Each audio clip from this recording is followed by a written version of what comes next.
Super മാർക്കറ്റുകളുടെ മറവിൽ മണി change ചെയ്ത് നിയമക്കുരുക്കിൽപ്പെട്ട Highrich online Shopee എന്ന സ്ഥാപനം കേസ് നടത്തുന്നുണ്ടെങ്കിൽ പോലും എപ്പോൾ കമ്പനി തുറക്കുമെന്ന് ആർക്കും തന്നെ പറയാൻ സാധിക്കുന്നില്ല. ലീഡർമാർ ഇതുമായി ബന്ധപ്പെട്ട് നിർദ്ദേശം വാട്സപ്പ് ഗ്രൂപ്പുകളിൽ കൊടുക്കുന്നുണ്ട്.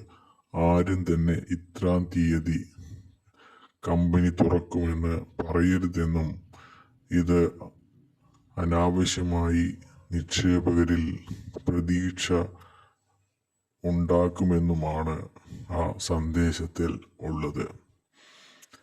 കമ്പനി അപ്പീൽ പരാജയപ്പെട്ടാൽ സുപ്രീം കോടതിയിൽ അപ്പീൽ നൽകുമെന്ന് ഉറപ്പാണ്. അങ്ങനെയെങ്കിൽ വർഷങ്ങളോളം ഈ കേസ് നീളുക എന്ന് ഉറപ്പാണ്. പക്ഷേങ്കിൽ ഇപ്പോഴും നിക്ഷേപകർ അവരെ പറ്റിച്ച കമ്പനിക്ക് ജയ് വിളിക്കുക തന്നെയാണ്.